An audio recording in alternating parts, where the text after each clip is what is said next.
En México hay mucha pobreza y pues yo quería prosperar un poco para poder darle lo mejor a mis hijos. La migración no es exclusiva del sector masculino. En San Francisco, California, Estados Unidos, hay historias como las de doña Elizabeth, una mujer originaria de Oshkoshkap, que llegó sola a este país 33 años atrás.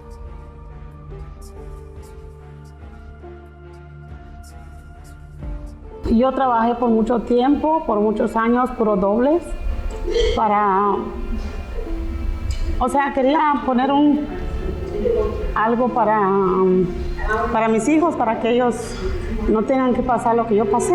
Su meta siempre fue tener un negocio propio, pero soñar nunca ha sido suficiente para cumplir deseos, pues el pago de las cuentas, la comida, la renta y sacar adelante a sus 5 hijos siempre tuvieron prioridad.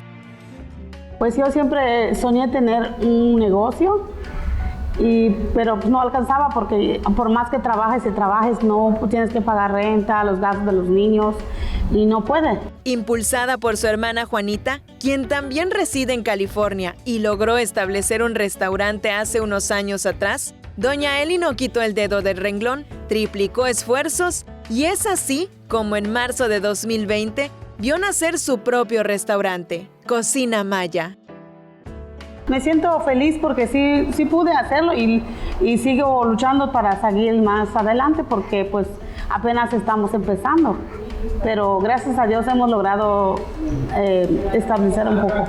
Su equipo de trabajo está integrado por 7 personas, todos paisanos, y de su cocina salen todos los días platos de relleno negro, cochinita pibil, empanadas, salbutes, escabeche, tortillas a mano y hasta pibes en cualquier mes del año. Nosotros podemos triunfar en cualquier momento, nomás que tenemos que saber y querer, porque no es fácil, pero nada es imposible. Las mujeres, las yucatecas también son migrantes, fuertes, aguerridas y lo pueden todo, en español, en maya e inglés. Libden Ojeda, Teleyucatán te informa. Teleyucatán te informa, lunes a viernes, 8 de la noche. Síguenos.